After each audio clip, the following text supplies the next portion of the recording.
السلام عليكم ورحمة الله وبركاته.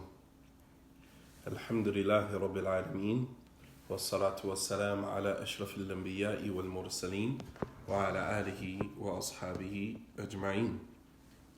Alhamdulillah, I had a few minutes this Friday morning to open up Periscope and Facebook Live and have a discussion with you guys before you go to Jumu'ah, before you begin your Friday. Many of you have already started your Friday, so I'm sorry to have to interrupt your morning with doing a live at this particular time. I know many of you are at work. However, this is what my schedule would permit. So the topic of my discussion this morning will be the art of self-sabotaging. The art of self-sabotaging, learning how to get out of our own way. And the reason why I chose this particular topic was because of a discussion that I had with my class last night. And I thought that it would be great to kind of share the information with everyone else. Self-sabotaging, meaning working against your own plight. All right? Working against your own plight.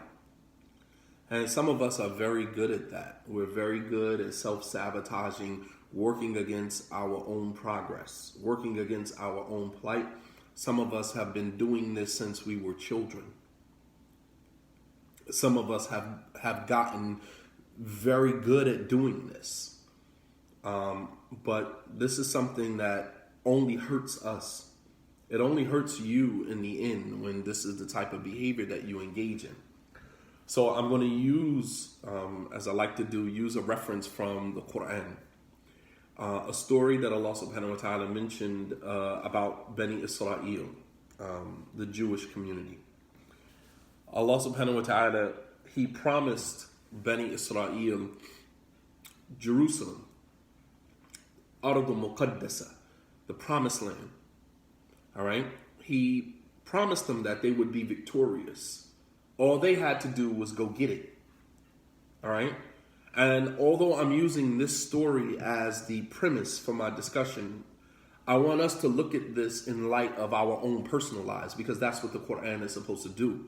That is what we're supposed to do with the Quran. We're supposed to take the Quran, take the book of Allah subhanahu wa ta'ala, and relate it to our own lives. That's what we're supposed to do. Not look at the stories abstractly, not look at the stories and say, subjectively, and not look at the stories and say, well, this doesn't necessarily apply to me, but it's a nice story, right? Allah says in the Quran, لَقَدْ كَانَ فِي قَصَصِهِمْ إِبْرَةٌ لِأُولِي الْأَلْبَابِ. You have in the stories of the prophets and messengers, all of the stories mentioned in the Quran, ibrah. These are lessons, لِأُولِي الْأَلْبَابِ, for men of understanding. Other people's struggles, other people's losses, become lessons for the wise person. As the scholars have a saying, السعيد من وعظ بغيره والشقي من وعظ بنفسه. That the Sa'id, the successful one, is the one that learns from other people's mistakes. And so we have in the Quran documentation of the errors of past nations. We have in the Quran, documented stories and incidents that involve great people, great nations. Great people, great nations who crumbled, who failed. And Allah subhanahu wa ta'ala recorded all of that for us. Meanwhile, you have Muslims who read the Quran, number one, don't even understand. They can't even begin to make sense of the stories that are in the Quran, much less apply them to their own lives, apply them to, their current situation. And it's really sad. It really is sad that we have a book of guidance right here in front of us, and yet we don't know how to use it. As-Sa'id man wu'idha bi nafsihi. That the Sa'id, the successful person, is the one that learns from other people's mistakes. وَالشَّقِيٌّ مَنْ وُعِدَ بِنَفْسِهِ.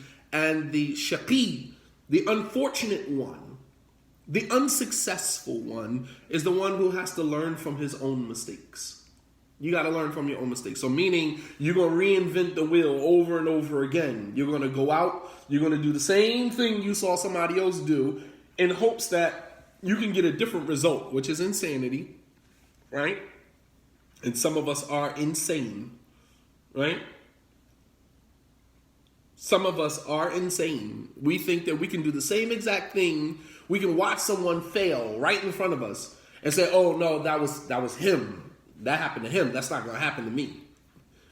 And then put our feet in the same shoes and expect a different outcome, right? And then get mad when you end up with the same outcome. What did you think was going to happen? So Allah subhanahu wa ta'ala has documented in his book stories, of past nations, stories of individuals who, according to a worldly, gauge, would be considered successful. Fir'aun, Haman, all of these different individuals who were wealthy, rich, powerful men. Even women, the wife of, Noah and, the wife of Noah who betrayed him, the wife of Prophet Lut who betrayed him, even women who failed. These women were married to prophets. Allah says, وَضَرَبَ اللَّهُ مَثَلًا لِلَّذِينَ كَفَرُوا امْرَأَةَ نُوحٍ وَامْرَأَةَ لُوطٍ كانتا تحت عبدين من عبادنا الصالحين فخانتاهما. Allah puts forth an example, a metaphor for those who disbelieve. The wife of Prophet Noah, and the wife of Prophet Lot, Prophet Lut. Both of these women, كان تحت عبدين من عبادنا الصالحين. These two women were under the authority, the auspices of two of our righteous servants.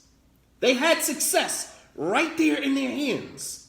You were married to two prophets. Here again, self-sabotaging, right? Pay attention. Allah subhanahu wa ta'ala mentioned an example for those who disbelieve using two women. Very beautiful. Very beautiful, the Quran, right? These two women, كانتا تحت عبدين من عبادنا الصالحين. These two women were underneath two of our righteous servants. فخانتاهما. And they betrayed them. فلم يغنيا عنهما من الله شيئا. And nothing will help them against the wrath and the punishment of Allah subhanahu wa ta'ala. Self-sabotaging. Why would they give that all up? You were married to two prophets, similar to many women who self-sabotage your own relationships. You were married to good men. They weren't perfect. They weren't the best of men. All right? They weren't the Prophet sallallahu alaihi wasallam, but they were good. They were decent dudes. And some of you sitting here listening to me right now, shaking your head, because I am reminding you of a behavior that has been with you for a long time in your life. Self-sabotaging behavior. Allah subhanahu wa ta'ala gives us examples in the Quran of people who have sabotaged the success and the ni'mah, the blessing that Allah laid right out in front of you. Sometimes Allah lays a blessing right out in front of you. All you have to do is put in the work. That's it. And we'll sabotage it because sometimes we want the situation to be perfect. We want it to be exactly the way that we envision it in our minds. We want it to be perfect. And if it's not perfect, I don't want it. If it's not perfect, I don't want it. Right?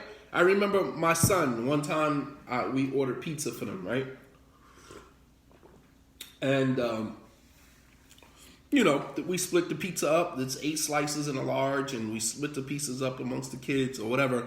Well, he wanted 3 slices. Now, keep in mind, this particular kid doesn't usually eat 3 slices, but he wanted 3 slices because he saw the other kids with 3 slices. So we say, as parents, eat the first 2 that you have. If you eat those 2, then we'll give you another one.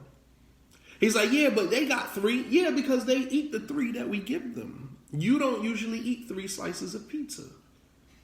So he says, well, I don't want it then. You don't want it? The 2 slices that we gave him, he said, I don't want it. He doesn't want it because it didn't come to him the exact way. You understand? It didn't come to him the exact way that he wanted it. And sometimes waiting for the perfect situation, brothers and sisters, listen to me carefully. Sometimes waiting for the perfect situation gives us just the right amount of procrastination to do absolutely nothing.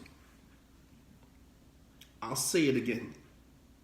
Sometimes waiting for the perfect situation, right? It doesn't matter what situation, whether marital, whether occupational, it doesn't matter.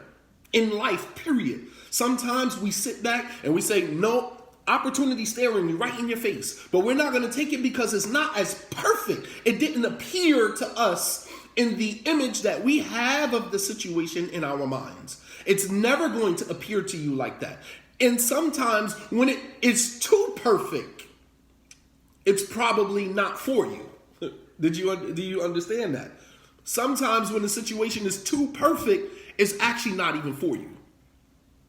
It's like when the Prophet ﷺ was presented with milk and wine, right? What did the Prophet ﷺ opt for? Obviously, in that situation, coming from pre-Islamic Arab society, they were drinkers. They were a culture of alcoholics, right? One of the Sahaba said that when the ayat that made drinking khamr haram was finally revealed, Aisha said you could see khamr, you could see alcohol flowing through the streets of Medina. That was a culture of drinking, a culture of alcoholism. You understand? But some of us, we sit back and we envision the situation to be perfect for us.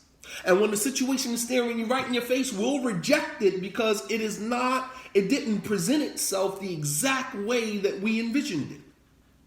And the Prophet ﷺ, exactly, what did he choose? He chose the milk, not the wine. Sometimes when the situation is too perfect, it's not for you. It's for you to choose the opposite. Sometimes our situations present themselves to us in the form of milk or wine. And we go for the wine every single time. Every time. The nice brother with the beard and the thobe and the mashallah and the good language and the jargon, he can spit it. And you walk away, you don't realize that that's your cup of wine right there. Leave it. Leave it. Go for the milk. But we don't want milk because we come from a society, we come from an environment of toxicity, an environment that is unhealthy. So we always opt for what is unhealthy.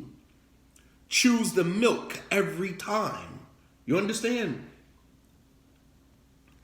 But when the situation presents itself to us, if it's not the exact way that we want it to be, we'll reject it. And I'm going to sit back and I'm going to wait. I'm going to wait until the situation comes and it's as perfect as I envisioned it. This is my right hand for those of you that are on Facebook. This is my right hand. I wear my watch on my left hand. I drink with my right hand just so we don't start any drama. All right. So, Bani Israel, get to the point here. Bani Israel, Allah subhanahu wa ta'ala promised them the Holy Land, Jerusalem, right? The capital of Palestine, in my estimation, right? And the capital of Palestine, right, will always be, in my eyes, will always be. Allah subhanahu wa ta'ala promised Bani Israel Ardul Muqaddasa, the promised land, Jerusalem, right? However, in order for them to take advantage of this blessing, they had to go in and fight for it. They had to go fight for it. Now, going after a blessing is not a task for the faint-hearted. When you ask Allah for something, you got to go after it. Some of us want to sit back and let God do all the work. and then bask in Allah's greatness and Allah's glory, taking all the credit for what Allah did, and you didn't do a damn thing. You didn't do anything. But you'll sit here and you'll take credit for the things that Allah subhanahu wa ta'ala did for you when you didn't do it for yourself. You understand? So it's important for us to understand that, along with making dua without following it up with action is amani, is false hope. Making dua without following it up with action is what is called amani. Tamanni, a tamanni, which is false hope. It's not real. It's not based on anything tangible. You sat back, you asked Allah, you asked God for something, and then you're going to sit back and let me see how this plays out. Let me see if God going to give it to me. It doesn't work like that. It doesn't work like that. So Allah subhanahu wa ta'ala promised them the promised land.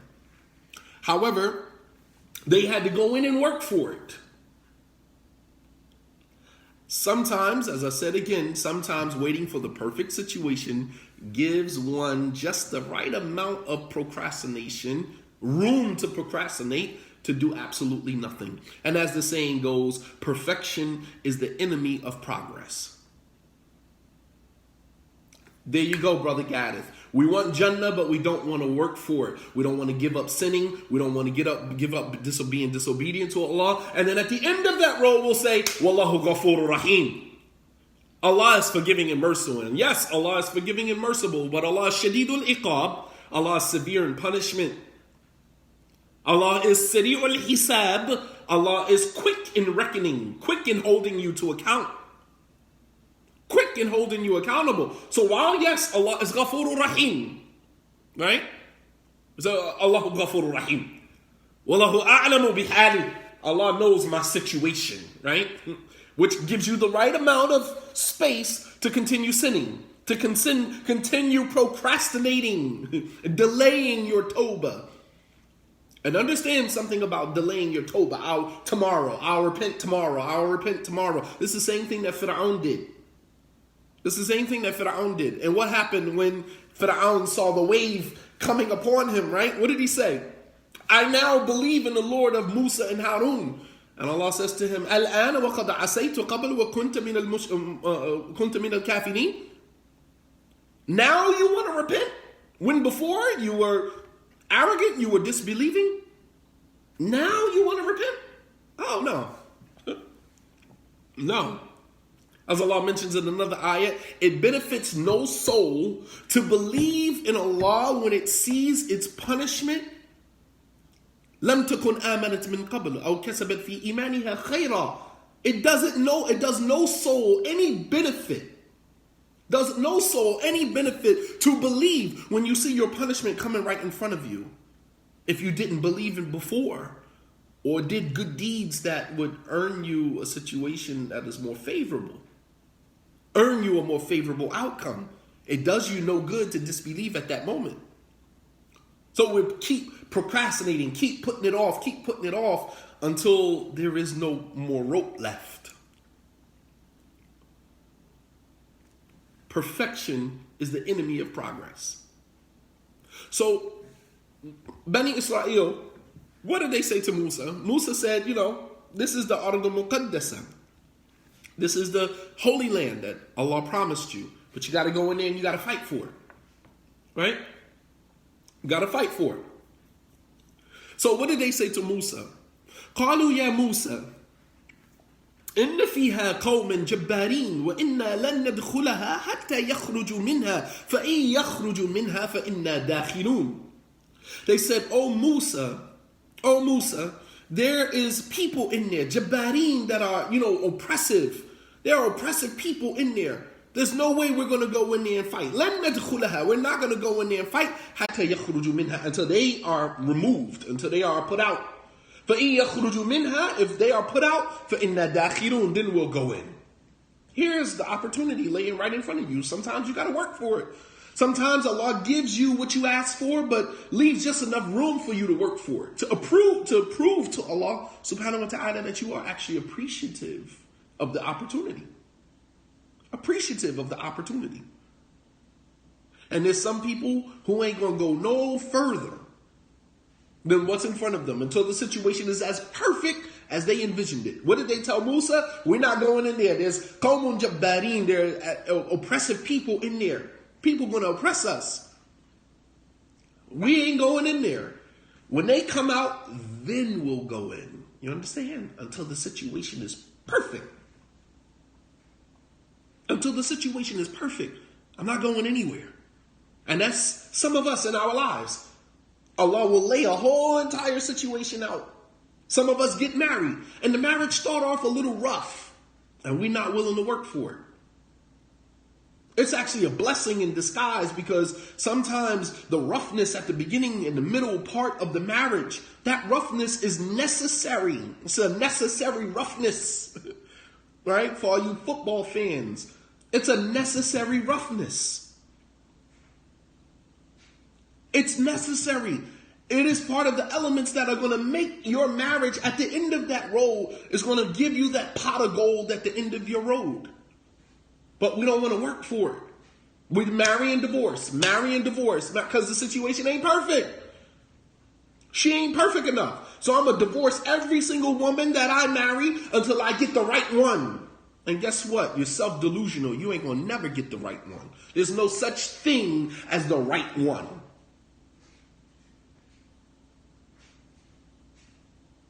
There is no such thing as the right one. So you'll continue to marry and divorce, marry and divorce, marry and divorce. Right? Until you get the right one. I don't care if I got to run through 100 women. I'm going to continue marrying and divorcing until I get the right one. You are self-delusional. Shaitan got you on the hamster wheel. Shaitan gets you on that hamster wheel, man. There's no coming off of that. This is why Ibn Abbas said that the person of innovation will never make Tawbah, because Shaitan got him on the hamster wheel. The same goes for the men who add wives. Keep marrying second wife, keep marrying third wife. I mean, at some point you got to cut your losses and say, maybe this ain't for me. Maybe I need to get that up. But, Shaitan got you on the hamster wheel. There's no coming off of that. Because you think that you're right. That's the hamster wheel. It's psychological. I'm going to get this right at some point. But at the expense of what? How many people you got to hurt to get it right? How many lives do you have to destroy to get it right? How many hearts do you have to break to get it right? How many divorces do you have to pile up in order for you to get it right? How many people you got to run through to get it right? How many people you got to give your STD to get it right? I'm just curious. How many people you got to run through to get it right? On the hamster wheel. Because you're going to get it right. Meanwhile, Shaitan got you going. This is the innovator, right? Ibn Abbas said the innovator will never make Tawbah. Why? Because he will never see himself to be wrong. Wrong and strong. Never going to see himself to be wrong. So he's on the hamster wheel. And I'm going to keep, this one is astray, this one is off it, this one is this one is that, until there is no one left but you. Until there is no one left but you. Everybody's astray. Everybody is gone astray. Everybody is off it. Nobody's practicing Islam right, except the 3 or 4 people that, your constituents. You on a hamster wheel and you don't even realize it. Yeah, how many kids do you have to hurt?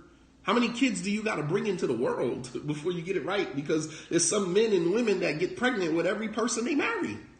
I just find that really ridiculous. Every person you marry, you get pregnant. And if you know that that's your MO, if you know that that's the path that you're on, marrying and divorcing, marrying until you get it right, then why not Stop bringing children into the world until you actually get it right. How about that? How about not bringing any more children into the world until you get it right? So at least when you do get it right, you have children with that person. Instead of leaving a trail of kids along the line. You was married to this one for a year, you had a baby. You was married to this person for 2 or 3 years, you had a baby with them. You was married to this person for 4 years, you had a baby with them. Every single person that you marry, you have a baby with. Why not wait until you get it right before you bring children into the world? So now these children are simply a product of your hamster wheel. Figure that. These children are a product of your hamster wheel. So Bani Israel, they told Musa, we're not going in there. The situation ain't perfect enough. Situation ain't perfect enough. Situation is not perfect enough. So until they come out, we're not going to go in. So you're going to deny God's blessing. You're going to deny God's blessing because it didn't come to you the exact way you wanted it. You ain't going to work for nothing. You're going to sit back from a place of privilege. Entitlement, as one sister just said. Entitlement.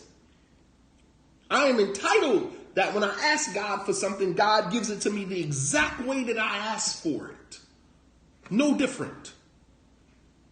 This is the way that I ask for it. This is the exact way I want it. I am not going to work for anything. MashaAllah. So 2 men from Bani Israel who were in fear that they were going to allow this blessing to, be squandered. They said, "Udkhulu alayhim al-bab." Enter upon them from the door, from the gate. فَإِذَا دَخَلْتُمُوهُ فَإِنَّكُمْ غَالِبُونَ. That when you enter from that gate, you're going to be successful. All you got to do is go through this door and attack them from this door. فَإِنَّكُمْ غَالِبُونَ. You're going to be successful. You're going to be victorious. وَعَلَى اللَّهِ فَتَوَكَّلُوا إِن كُنْتُم مُؤْمِنِينَ. And put your trust in God. Put your trust in Allah if in fact you are true believers.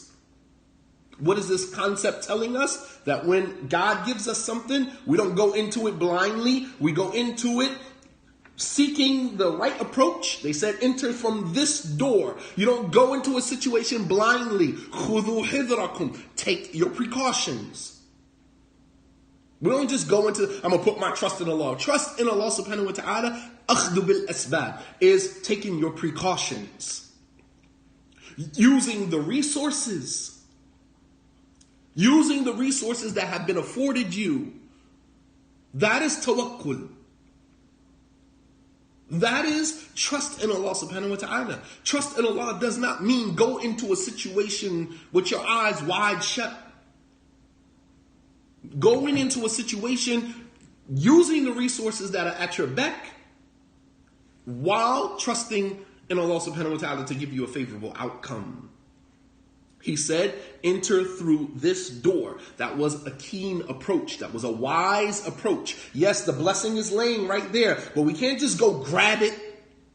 There's a certain approach that we have to take in order to be successful with this. And we can apply that to marriage. We can apply that to our social lives. We can apply that to so many different areas of our lives. So this concept is universal. That the blessing of Allah is laying right in front of you. Right there, staring you in the face. However, you can't just go take it as you want to. You got to approach it systematically. You got to approach it in a manner that has wisdom. He said, enter through this gate, فَإِنَّكُمْ غَالِبُونَ, and you will be victorious. You will be successful. You will be dominant. So you enter a situation that is a blessing from Allah, but you enter from a certain angle, you enter it with a certain approach, and it will guarantee your success. And then, of course, putting your trust in Allah subhanahu wa ta'ala, that hope, raja, which is an act of worship, qalbiyan. It is an act of worship of the heart. The heart does worship too. And one of the acts of worship that the heart does is called raja, hope. We hope in a favorable outcome from God, from Allah subhanahu wa ta'ala. So some of us are just adamant about not doing anything. Let God do all the work. And I'm going to sit back and wait for my favorable outcome. So what did Bani Israel say to Musa? They said, قالوا يا موسى إنا لن ندخلها أبدا ما داموا فيها. We will, O Musa, we will never go inside as long as those people are in there. Here again, as long as the blessing doesn't come to me the way that I wanted it, I'm not going to take it. فَاذْهَبْ أَنْتَ وَرَبُّكَ فَقَاتِلَا فَإِنَّا هَاهُنَا قَاعِدُونَ. This is the utmost arrogance. And we engage in the same behavior right here. We do the same exact thing. So what did Bani Israel say to Musa? They said, اذهب أنت وربك فقاتلا. You and your Lord go in there and fight.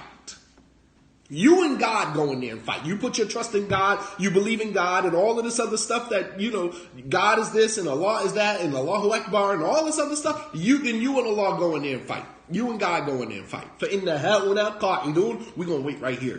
We're going to sit and wait right here. Meaning, I'm not going to do anything. I'm going to sit right here. And then after you fight and you win, then I'll come along. I'll tag along. And I'll be a part of the success. Right? And that's us, especially African Americans. We sit back and we say, I don't think that's going to work. That's not going to be successful. Let's see how long that lasts. Let's see how far he go with this. Let's see what, and we sit back. Qa'idun. Right? And then when it looks like it's successful, then we're there. We're in it. Oh, I was here from the beginning. Oh, I remember the brother. I remember the situation when it first started. Blah, blah, blah. We're so famous for that. MashaAllah. You were there from the beginning? Yeah, but your presence was no different than your absence. So your presence didn't really contribute anything. So yeah, while you were there from the very beginning, your presence didn't really contribute anything. So if that's the glory that you bask in, go for it. Because some of us, that's all we got to our name. All we got to our name is, I was there from the beginning. Yeah, well, how did that work out for you? Some people are never going to do anything until the situation is just as perfect as they want it to be. And there's some of us who put our trust in Allah. We use the resources that are available to us and we go forward. Even if we fail, the lesson is in the failure. The lesson is not in the success. The lesson is in the failure. Because on your way to the top, on your way to being successful in whatever it is you're going to be successful in, there's a bunch of failures, a bunch of stumbles, a bunch of challenges that you got to go through before you get to your success. Once you become successful, there is no blueprint for success other than failure. You understand? Your blueprint for success is the failures that you had along the way.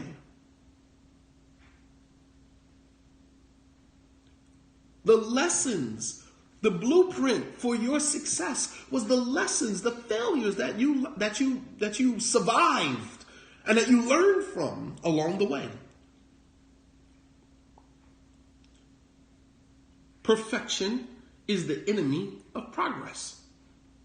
Because as long as you're sitting around waiting for the situation to be perfect, you're never going to do anything. Blessing after blessing after blessing, Allah keep putting in your path, keep putting in front of you, and you're going to reject and deny every single one of them because they don't come to you in the way that you envisioned it. Yeah, that's a blessing from Allah, but it's not the way that I wanted it. So you're not going to get in there, work the situation out, put your trust in Allah, using your resources to get the situation to be exactly the way that you wanted it? What type of blueprint are we working with? What type of blueprint are we working with? If Allah subhanahu wa ta'ala gave us the things that we asked for, the way that we asked for them, we would not appreciate it. Almost never does Allah give us what we ask for the exact same way that we ask for it. Almost never. Why? Because if Allah gave us what we ask for the exact way that we ask for it, without working for it, without toiling for it, without struggling for it, then we would probably not appreciate it.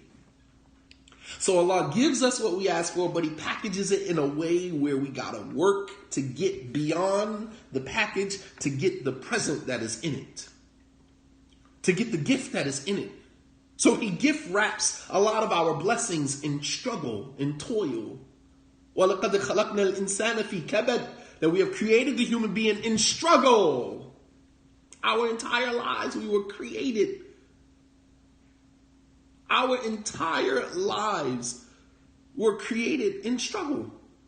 وَلَقَدْ خَلَقْنَا الْإِنسَانَ فِي كَبَدٍ. We have created mankind. We've created the human being in struggle. So therefore, if our lives is about struggle, then that means that the blessings, the gifts that Allah give us are gift wrapped in struggle. And once you get beyond the wrapping of the gift, then you can enjoy the gift. But you got to struggle. You got to get past that point. I don't know. Am I making sense here? So Bani Israel, they told Musa, "Idhab anta wa rabbuka faqatila." You and your Lord go fight. We're going to wait right here. This is some people in their marriages. Sister saying to you, brother, let's go to marriage counseling. Let's go to marriage counseling. Let's fix our marriage. Nope, I ain't going to marriage counseling. I ain't sitting in front of no man letting him tell me what I'm doing wrong in my marriage, because this is what's playing out in his mind. I'm not going to go in front of another man who's qualified, who's been married longer than I have, who can give me some advice, who's been through what I'm going through currently. I'm not going to go sit in front of a man like that and have him, dissect me and pull me apart. You understand? Pull me apart, and have me walking out of his office feeling less than a man. But you'll stay in a toxic relationship and think that you're a whole man. You're a whole man in a toxic relationship rather than going into some marriage counseling and letting a man help you because you don't want to be less than a man. You don't want to feel like you less than a man. So you'll let an entire blessing, you'll squander an entire marital experience that could be the most perfect, the most beautiful experience. Because marriage, quiet as kept, is a beautiful thing. It's a beautiful thing to have someone there to help you. This coffee that I'm drinking now, I had someone made this for me. I didn't go to Starbucks. I didn't go to a restaurant to have someone who don't know who I am, who don't care about me. This was made with love. This was someone who went in the kitchen, someone who loves me, who goes in the kitchen and makes it the exact way that I want it made. That is precious. And there's no money in the world that can buy that. I'm saying this so that we can, talk about the beauty of marriage. We always hear so many negative things about marriage. There's nothing more beautiful than a healthy marital experience. There's nothing more, for a man, I'm talking about from a man's perspective.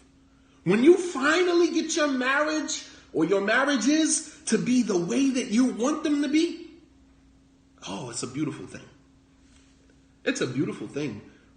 It's struggle along the way, but when you finally reach that destination where arguments are dissolved really quickly, because the difference between young married couples and older, more seasoned married couples is not marital problems. Everybody has marital problems. The difference between the two is that the marital problems of the more seasoned married couple are dissolved easily.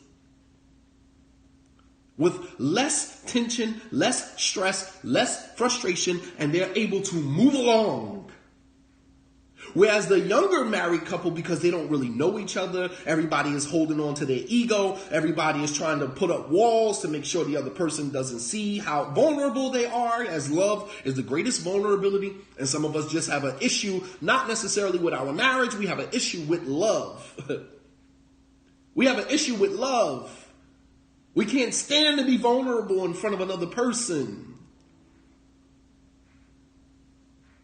No, it's not that they're too tired to fight.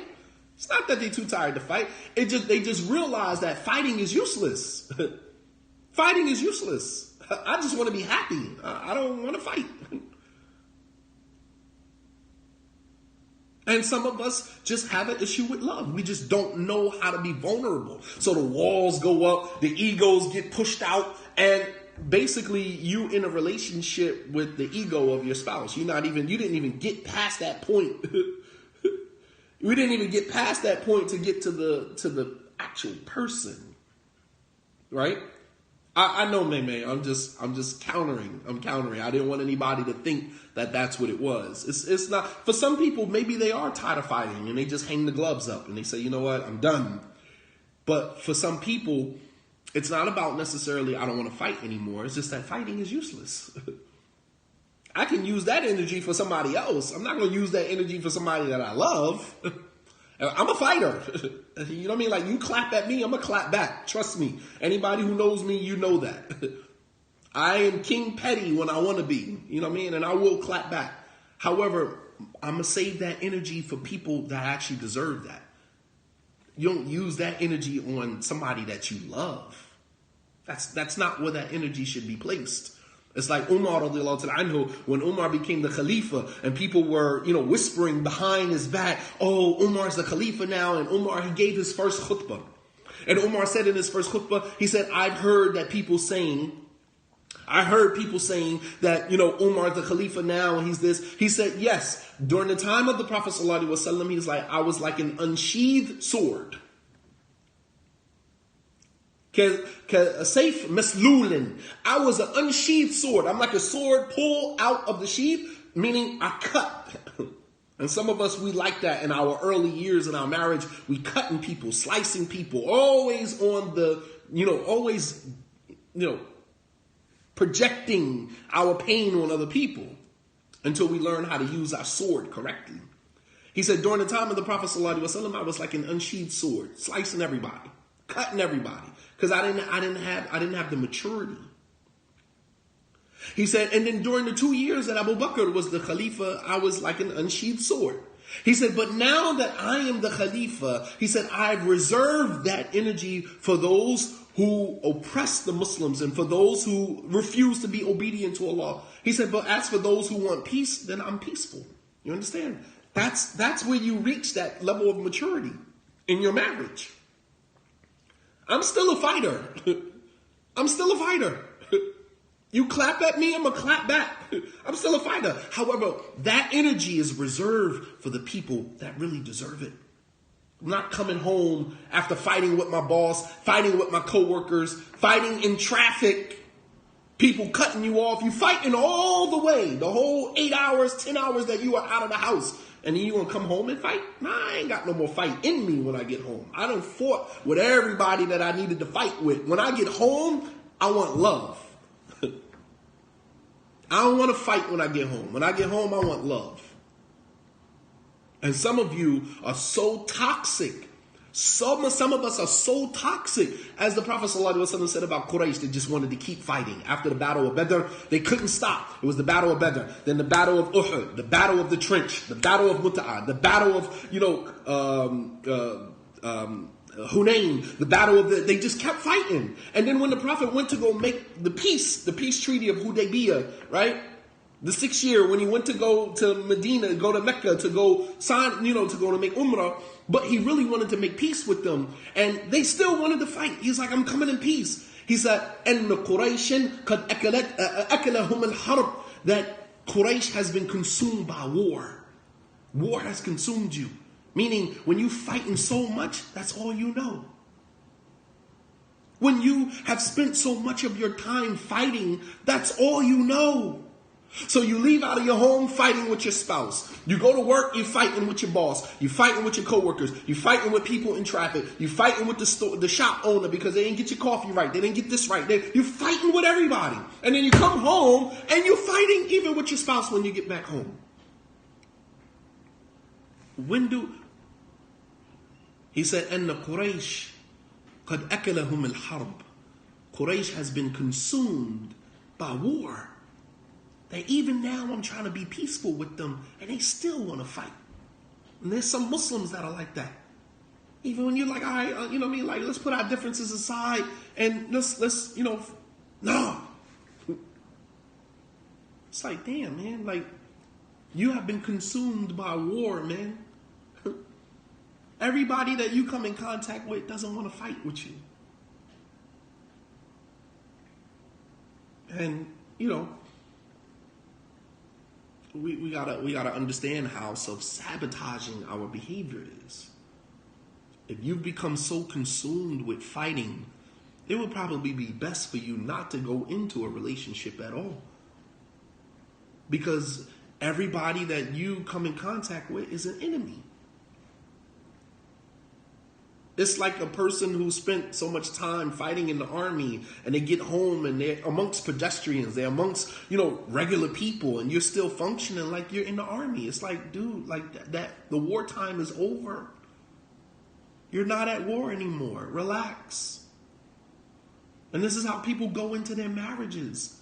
They go into their marriages with the armor on. I ain't letting nobody do this to me. I ain't letting nobody do that to me. I'm not letting anybody, It's like, but you're not at war. I'm not at war with you.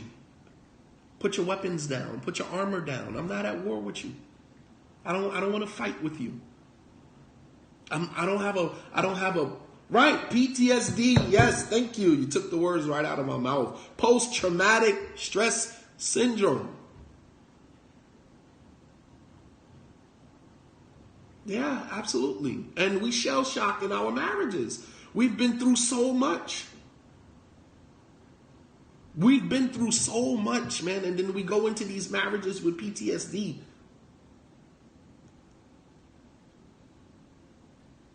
Post-traumatic divorce syndrome. PTDS. PTDS. Post-traumatic divorce syndrome. Like, we are stressed out from just constant divorces, being in and out of relationships, in and out of marriages, man. Like, we are stressed out. And, as the saying goes, hurt people hurt people. But we want to stop being so self-sabotaging. As Allah says in the Quran, and I'm going to end this, Allah subhanahu wa ta'ala says in the Quran, وَلَا تُلْقُوا بِأَيْدِيكُمْ إِلَى التَّهْلُكَةِ. Do not let your own hands be the cause of your own destruction. Do not let your own hands be the cause of your own destruction. That's self-sabotaging.